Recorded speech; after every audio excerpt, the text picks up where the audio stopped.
What a great prayer that song is. A hard one, though, to sing. Did you sense that in your soul? God, make me an offering. It's in the pressing and in the crushing that you're making something new. If that doesn't stir in us a little bit of tension, we're probably not singing it the way that it's intended to be sung, or at least in the way that that actually happens in our life, because that's not fun, is it? No, it's not.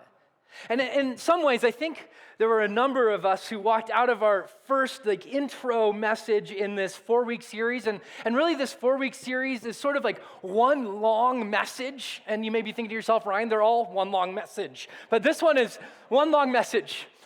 And you may have walked away thinking, well, yeah, I know hospitality's really good, Ryan, and that's a great idea, but... And we have a whole list of buts, don't we? We have a whole list of reasons why that's really, really hard. And to that today, I want to say, you're right. It is. And I want to spend the next 35 minutes or so affirming, you're right. But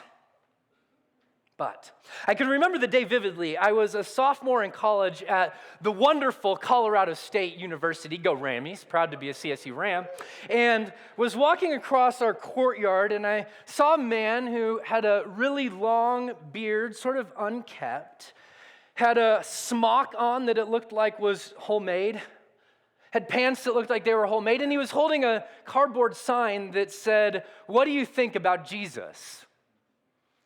And at that point in time, I was a follower of Jesus. I was serving with Young Life, and I thought, wow, that's really cool that he's standing in the middle of our courtyard or sitting in the middle of our courtyard just striking up conversations with people. And so I went up and met him and was with a friend of mine. His name was Jerry, and we got into a conversation about Jesus. And at the end of our conversation, I said to him, hey, Jerry, if you ever need a place to take a shower, here's our phone number. Give us a call. He was experiencing homelessness. And so what I found out is that homeless people take you up on offers that other people sometimes won't, right? 2 days later, my phone rang. It was on the wall at this point in time, right? I answered it. It was Jerry. He said, hey, does the offer still stand to come and take a shower? And I looked at my roommates and went, are you guys cool with this? And they said, yeah, I was living with 3 other guys. So Jerry came over and took a shower. And as he was leaving, we said, hey, Jerry, if you know any friends who need a place to take a shower, our house is open. Call us anytime. And he did. And so did his friends. And we said to him, hey, Jerry, if you ever need a place to throw your tent, you can throw it in our backyard. And so he did. And it was really cold one evening, and so we poked our head out the back door and said, hey, Jerry, and to his friends, if it's ever too cold for you guys and you'd like to come and sleep inside, come on in. And they did. So for 2.5 years of my college life, I lived with 4 to 5 homeless guys who slept on our couches, on shelves in our garage. And I can tell you this, it wasn't always easy. In fact, when my wife Kelly would come to visit, we had to be like, guys, clean stuff up. We've got to look a little bit presentable. I'm trying to be husband material here, right? It wasn't always easy. Eventually, long story short, we had to ask them to leave. But whether it's homeless people who live with you, or an in-law or an outlaw, or you have somebody over for dinner, or you're sharing a piece of your heart with somebody in a deep conversation, neighboring or hospitality is never easy, is it? It demands something of us. It demands that we open maybe our home or our table or a part of our life to the other, which is why the scriptures deal with this subject so honestly. And I love it, because here's what Peter says. If you have your Bible, open to 1 Peter chapter 4, and then you can also flip to Leviticus chapter 19. We're going to be sort of going back and forth between both this morning. 1 Peter chapter 4, starting in verse 8. Here's what Peter, who's sort of pastoring a group of churches, and right after the resurrection of Jesus, writes to this group of churches and says this: above all, if you don't do anything else, do this. It's sort of this look up at me moment, right? Love each other deeply. Why? Because love covers a multitude of sins. So it's not about being part of a community that's perfect. Because, hey, this just in, we aren't, we never will be, and no church you go to will be. If you find the perfect church, don't join it. You'll ruin it. It's not about whether or not we're perfect. It's about whether or not we love. Because love is the thing that covers our brokenness and our imperfections. Offer, he says, what?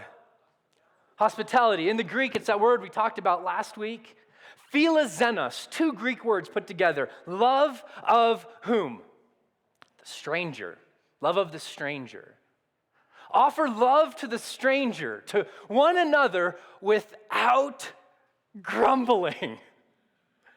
Don't you just love it that this isn't some pie in the sky? Hospitality is going to be easy. It's going to be awesome. Just Google Martha Stewart and do that. You're going to be good. Here's what Peter says. I know it's hard. And I know that some of you are offering hospitality because in the first century you had to. It was required of you in an honor, shame-based culture. Hospitality, if you didn't offer it to somebody, you were looked down on the community. So there's people offering hospitality to others, but they're doing so and under their breath are going, I can't believe they're going to stay this long.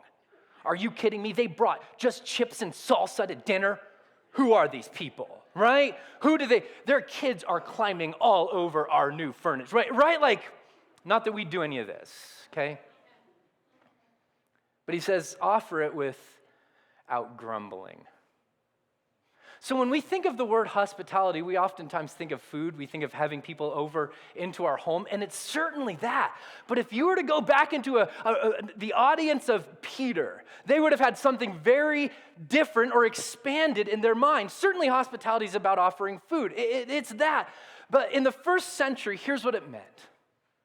We actually get English words from this word hospitable, the etymology of the word hotel, hostel, hospital, and hospice are all connected to this one word, hospitality. So think about it. In a world, in a Greco-Roman world that was changing rapidly, the Romans brought a number of inventions. One of those was the road system. And so people, for the very first time, were traveling large and extended distances. And they were doing so without a hotel or an Airbnb on the other end to sleep at.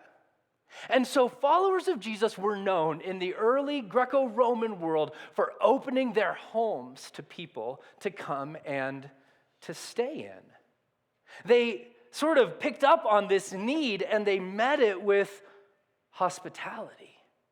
Listen to the way that John Chrysostom, the great preacher in the 4th century, said it to his church. This is in a sermon. He says, make for yourselves a guest chamber in your own house.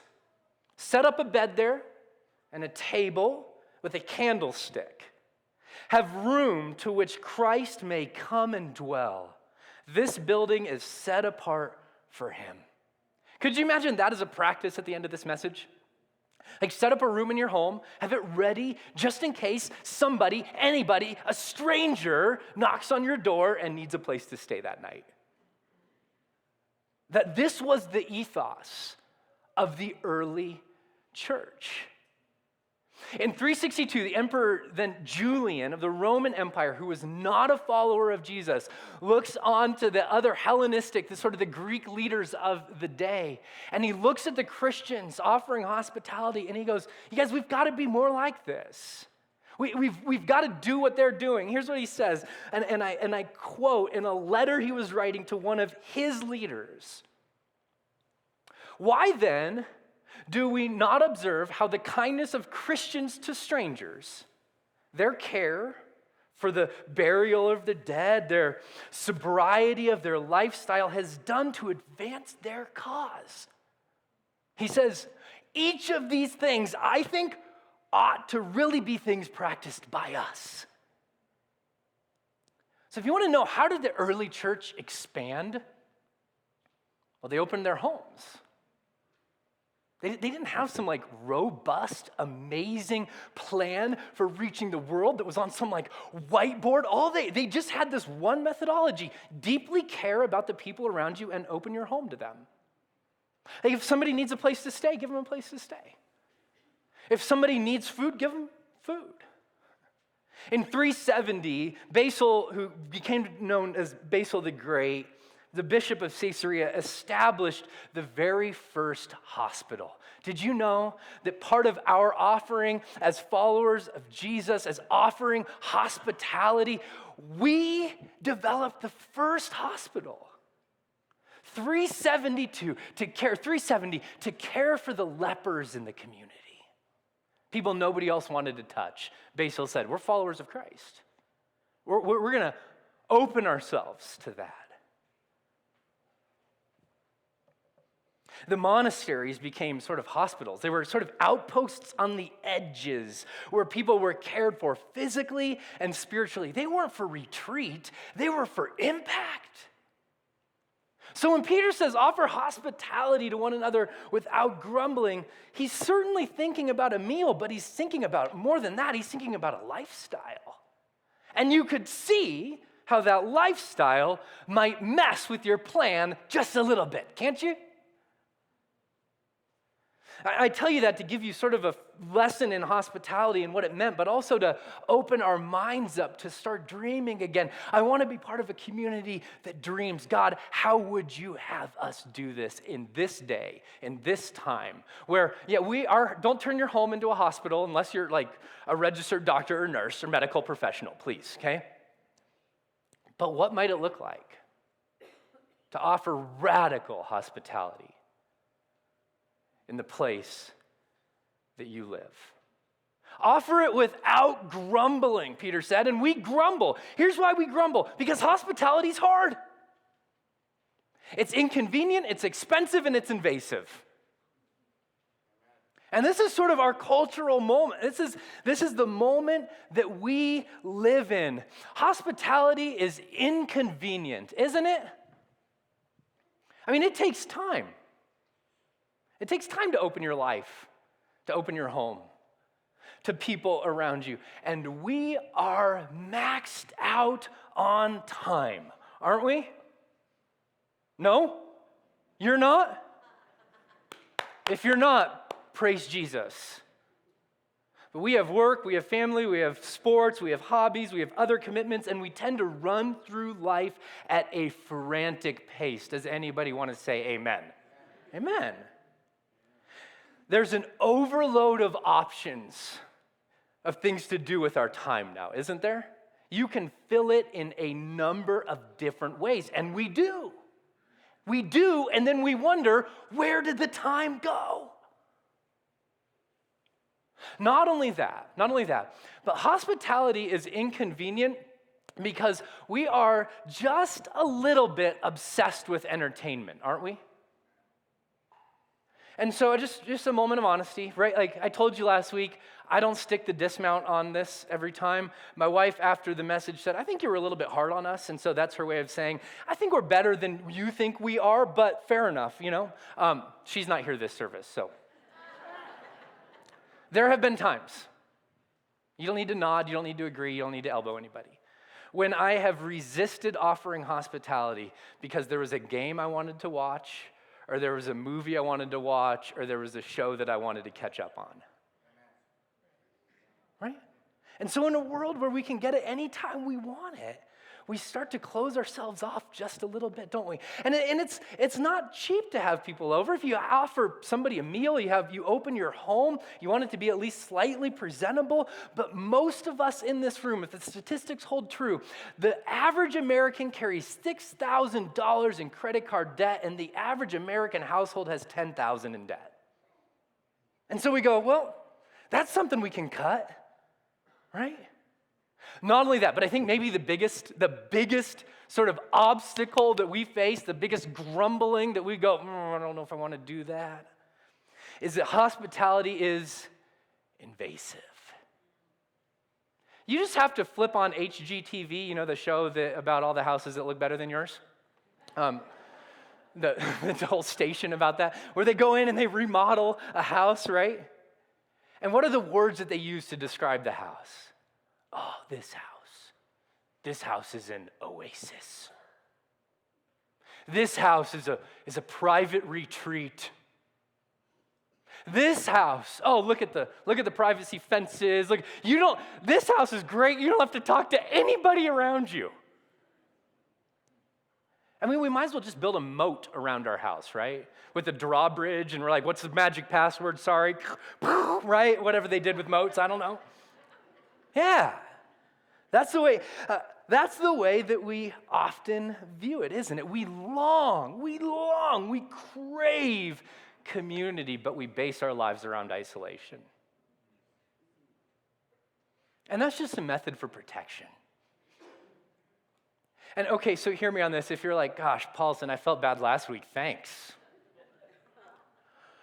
This is not intended to say, we're wrong, we're doing this. This is intended to ask some questions. Are there some ways that the Spirit might invite us to open our hands a little bit, that Jesus might use us more for our joy and the glory of his name in the place that he has divinely planted us? This is not about guilt. This is about opening ourselves up to God. And it's about pointing out some things that we all wrestle with. In some way, there's something up here that we go, oh yeah, no, that's me. That's me. So how do we do it? What does it look like to be people that offer hospitality? Who in the world has time for this? Flip over to Leviticus chapter 19. As you're flipping there, I was putting a book into my bookshelf this week, and I have sort of books that I love right in back of my desk so I can grab them quickly, and that book part of my bookshelf is maxed out. So what did I do? I tried my best to open a little tiny hole to force another book in there, right? And I think that's what most of us do with hospitality. Like our lives are full, our lives are busy, running from one place to the other, but Jesus says to be hospitable, so I'm gonna force that book in there and make it work. It's interesting that when the teacher of the law asked Jesus, what must I do to inherit eternal life? The man quotes from Deuteronomy chapter 6, love the Lord your God with your heart, soul, mind, and strength. And then he quotes from Leviticus chapter 19, love your what? Neighbor as yourself. But before he says that in verse 18, look at what the author of Leviticus says in verse 9 of Leviticus chapter 19. When you reap the harvest of your land, because most people were farmers back in this day, most people lived on a plot of land that their family had owned for generations, and they ate the food that they produced. When you reap the harvest of your land, he says, do not reap to the very edges of your field, or gather the gleanings of your harvest. Do not go over your vineyard a second time or pick up the grapes that have fallen. Leave them for the poor and the foreigner. I am the Lord your God. Skip down to verse 18. Love the Lord your God. Love your neighbor as yourself. How do you do that? Well, he gives two commands. You leave the edges. You leave the edges of the field.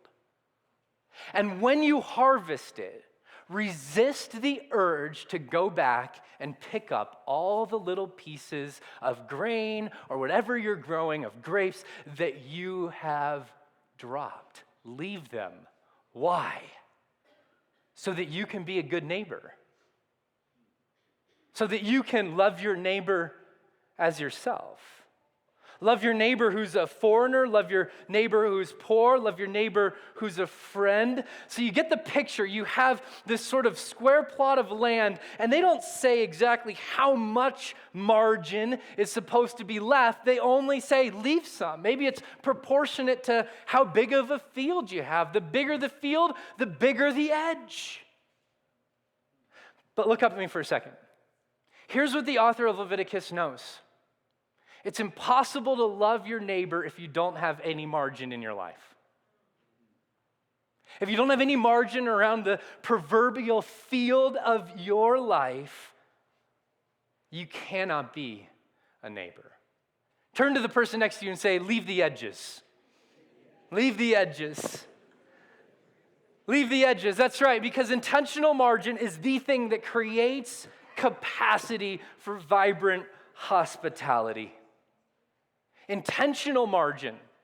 And I chose that word intentionally because it doesn't happen by accident. Our default is to fill up the pages of our life to the max, isn't it?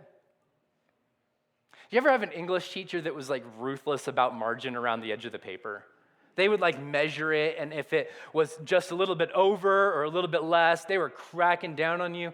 How much easier is it to read a piece of paper that has a little bit of margin around it? It's a lot easier, isn't it? You know, it's a lot easier to live a life that has a little bit of margin around it too.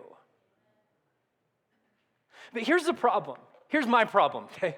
So I found myself reading Leviticus chapter 19 and going, well, yeah, but what if no foreigner comes, no poor person comes to take from the edges? If they haven't come, then that food is what?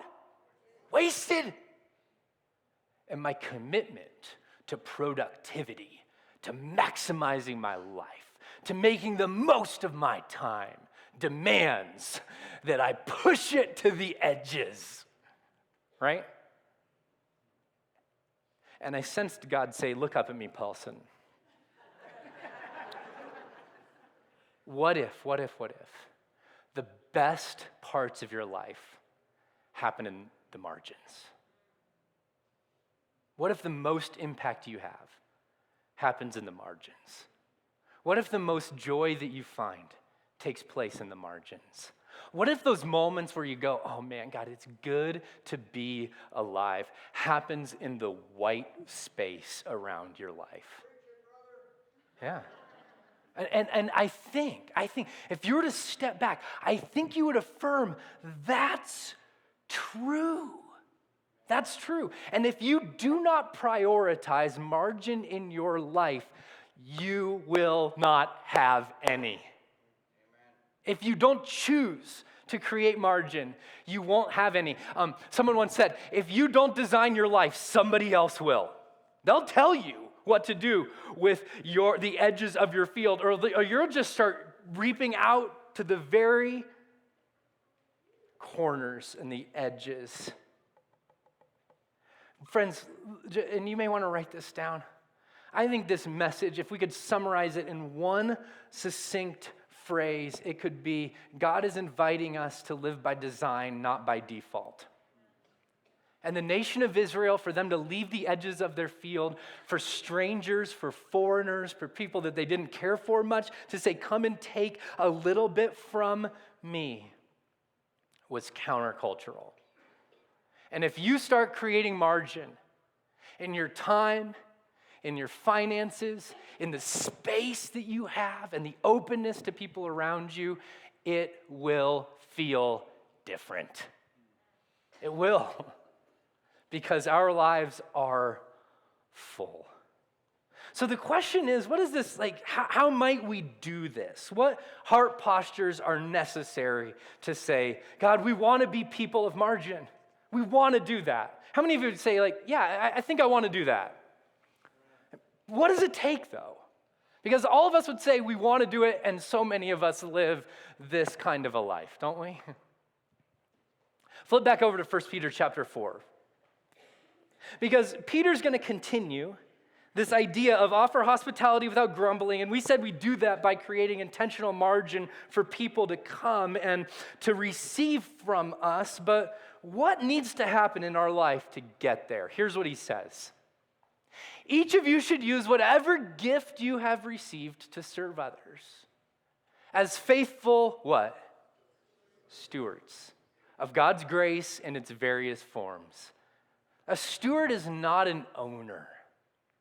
A steward is somebody who a wealthy person entrusts with typically a plot of land back in their day. They're the manager. They get to use the master's stuff, but it's not theirs. And so what Peter says to his church to this church that he's writing to. He says, if you're going to be somebody that offers hospitality without grumbling, choose to see yourself as an entrusted steward, not an entitled owner.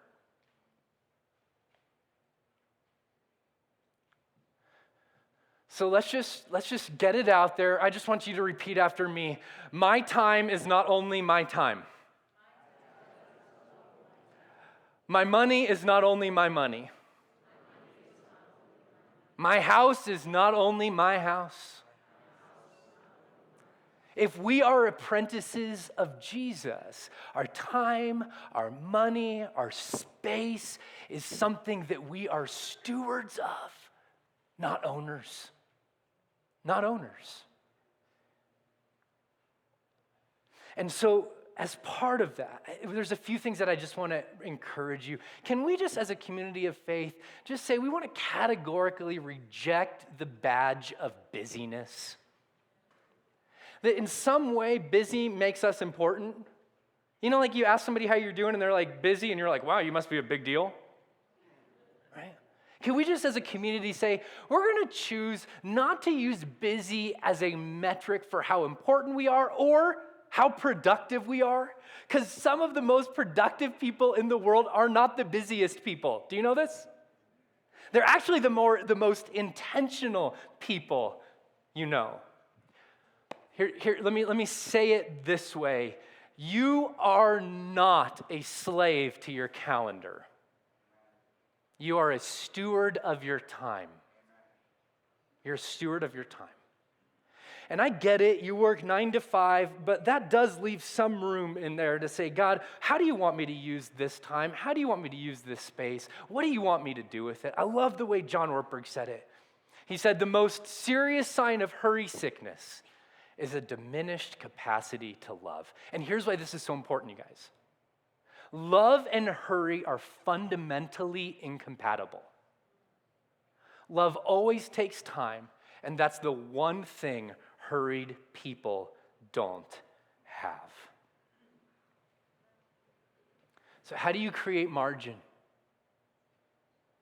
1 2-letter word. Any guesses? No.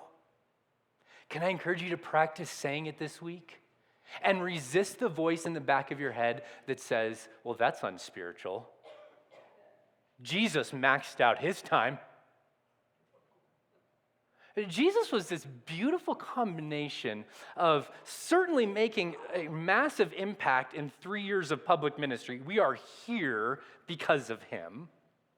And yet, if Dallas Willard once was asked, what's the one word you'd use to describe Jesus? His answer, unhurried. He was never in a hurry. We'll talk about that more in just a moment. He was never in a hurry. The question we've got to wrestle with is, do we live at a pace that allows us to be available to those closest to us? Here's the way Willard said it later on. He said, you must ruthlessly eliminate hurry from your life. If you do that, it's going to be countercultural. But you'll start to create margin. You'll start to create space. I think I've told this story before, but I'm going to tell it again because it was just so impactful for me. Aaron and I were in Africa last Advent season, and we were spending time at an African tea, which the men typically host almost every evening or a few evenings a week. And they get together and they talk about life and they talk about sports and they talk about politics. And they have this tea kettle that sits in the middle of the gathering. And it's a wood fire that heats up the water and make it boil to make the tea. And we were sitting around, and one of the Americans with us said, hey, Timothée, if you put some oxygen on that flame, it'll get hotter and the tea will boil quicker. Do you have a microwave? We could speed this bad boy up a little bit. And here's what he does. It was beautiful.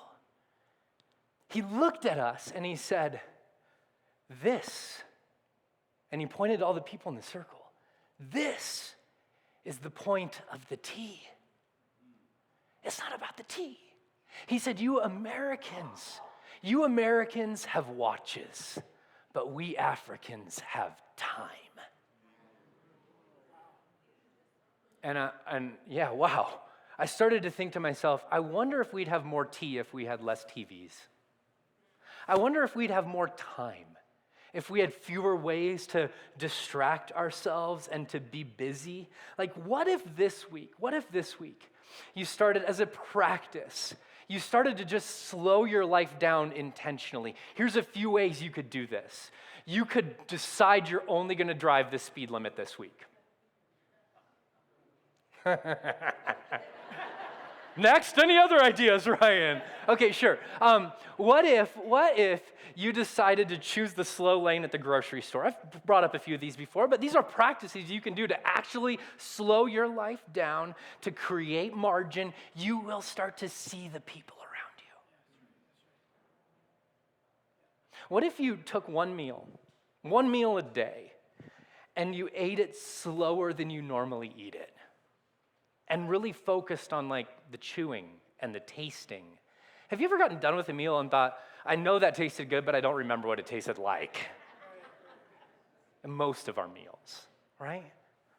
What if you did that? What if you decided, like Jesus, to spend just a little bit of time in solitude, in quiet? Because you do know this, right? The field of your life is only good for hospitality if it's producing something, if there's some food that comes from it, if it's healthy, if it's whole. And solitude is a place we gain freedom from the forces of the society that wants to shape us.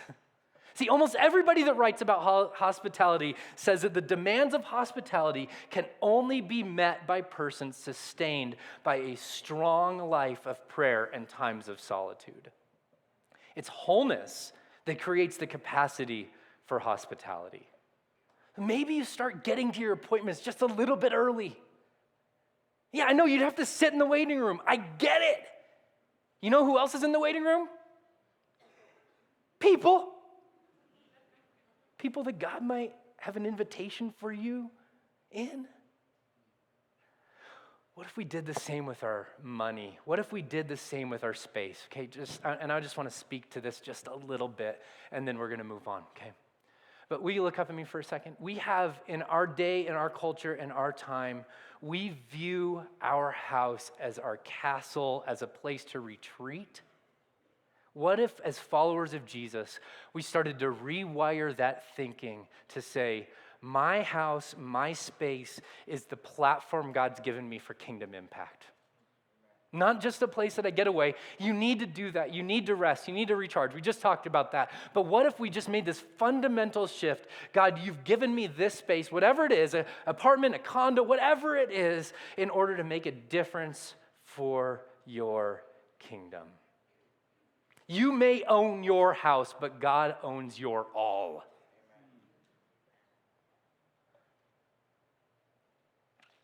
So we're people that intentionally create margin by going, hey, we're stewards of this stuff. We're not owners. We are stewards of our time, of our space, and of our money. It's all God's. Here's what he says next, Peter does. So each of you should use, say it with me, whatever gift you've received to serve others as faithful stewards of God's grace in its what? Various forms. Quick timeout, okay? So here's what Peter is saying. This hospitality I'm calling you to offer without grumbling doesn't look the same for everyone. It doesn't. Some people are wired to go, I want to have a ton of people over. I want to have a big party. I want it to be lavish. I want to be over the top, and I want to do it every week. Here's my email address if that's you, okay? No, I'm just kidding. I like that. Some of you go, man, I would love to just get together with a trusted friend and share life. I'd love to just have one person over, one couple over, one family over. I don't want it to be too opulent. I don't want it to be too over the top. I just want one person. Here's the deal. If you were an introvert and you were thinking to yourself, oh, great, freaking sermon series on hospitality. This is my worst nightmare. Peter sees you. Peter hears you, and Jesus' invitation to you is it doesn't have to look like anything other than what it looks like for you. Do it the way you do it. Because we've got to understand that God has gifted you intentionally, all of us intentionally, and that he's called us uniquely. And some of you young moms, the goal is just survival. Some of the people that you're in school, the paper's looming, I get it. Some of you are retired and maybe the energy isn't what it used to be. Whatever season you are in, Jesus sees that, and it's not some standard that you have to reach up to. He goes, all right, what do you have? What do you have that you could uniquely offer? And he goes, hey, for some people, it's speaking. That's how you can offer hospitality with just a word. For some people, it's serving. But whatever it is, it's God's grace that he's given you that you then get to extend to someone else. So don't miss the image of this field, because every field has boundaries, doesn't it? Every field has limits. You can't give away somebody else's. And here, catch this, you're not called to give away all of yours. The calling of hospitality is not give until you die. The calling of hospitality is to say back to God, God, we're stewards of the things you've given us based on who we are. We want to extend those back to you to use for the sake of your kingdom so that others may know who you are and may bow in worship. There's this famous story of Martin Luther, the great reformer. When he got married to his wife, Katharina, their wedding night, someone knocked at the door on their wedding night. And he opened it up and invited them in and gave them a place to stay. Fellas, I'm not suggesting that, okay? If you're engaged, don't do that, right? Don't even tell people where you're staying, right? So some people take this a little over the top and it kills them eventually. That's not what Jesus has for you. Who are you? What do you have in your hand? And then live into it. There's a story that's told in the three synoptic gospels, in Matthew and Mark and Luke. In Matthew chapter 5, we see Mark chapter 5, we see Mark retell this story. There's this powerful man. He's sort of one of the main guys at the synagogue, and he comes up to Jesus and he says to Jesus, my daughter is sick. And Jesus, being who he is, says, well, let's go. Let's go immediately. And you can almost imagine this guy, his name's Jairus, putting his arm around Jesus and saying like, come on, Jesus. And they're walking through the crowd, and all of a sudden Jesus stops. And he says, who touched me?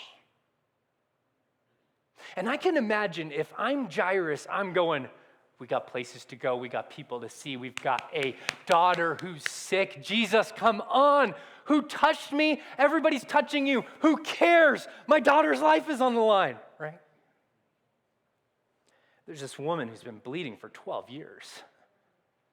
Jesus looks right at her and asks again, who touched me? She says, I did. And the scriptures say that Jesus sees her, looks at her with compassion. Not only does he heal her, but he loves her and calls her daughter, a woman who hasn't been touched in years because of her condition, and he just starts to invite her in.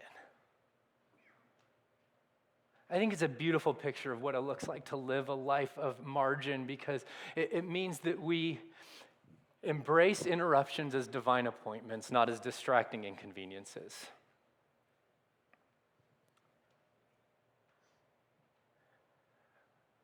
We embrace interruptions as divine appointments, not as distracting inconveniences.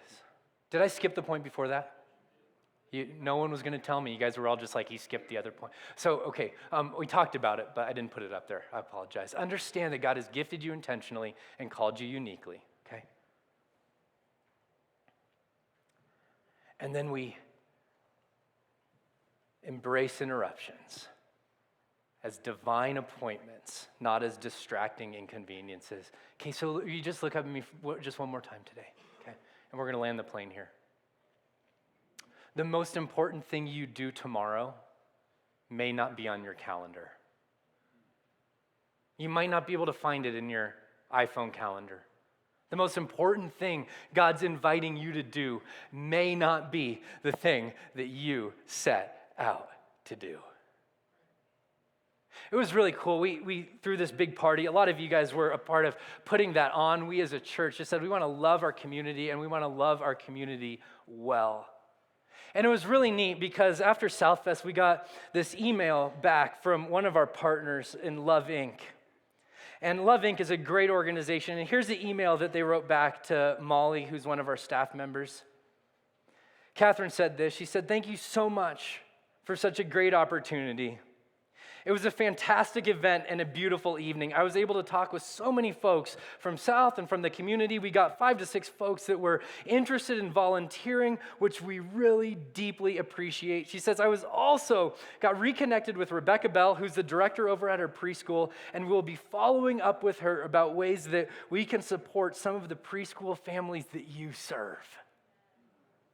One woman I spoke to came from Parker. She saw the Facebook posting that morning. "Well done to you all and to all South Fellowship staff and volunteers. I know what a big undertaking it is. We're so grateful to be a part of it and to be building up our partnership as we serve the community with Christ's love." And that was one of those things that we didn't expect to come out of Southfest, but we're just going, God, thank you for the way that these divine appointments come into places and spaces that we don't expect. One last story. Someone came up to me after the service last Sunday, and I'll invite Aaron, wherever he is, if he's hiding in the shadows, to come up. He's in the shadows.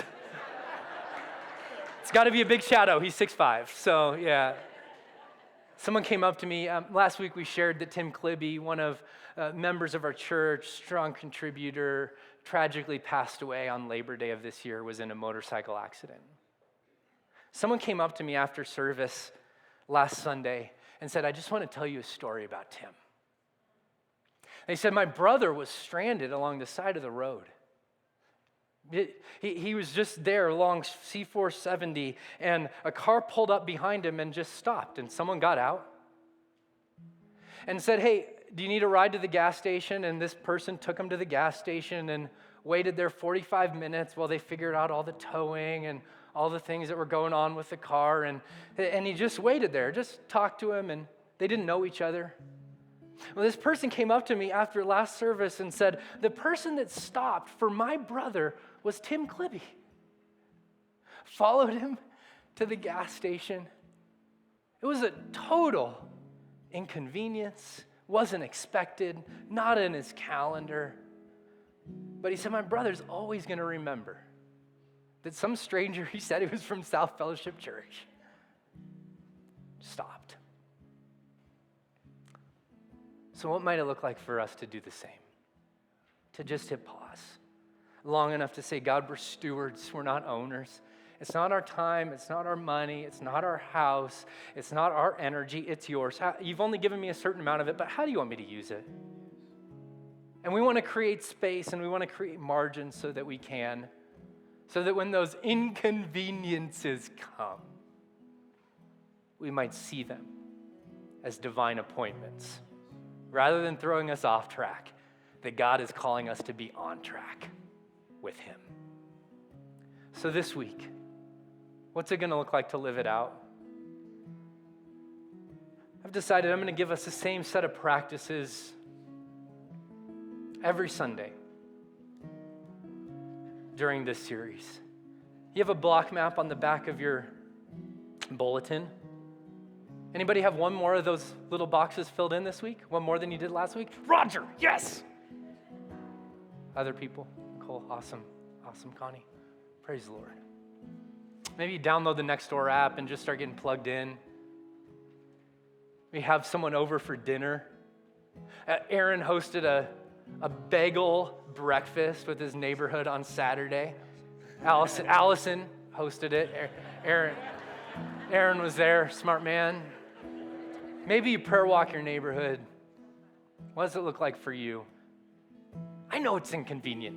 As long as hospitality's been offered, people have grumbled about it.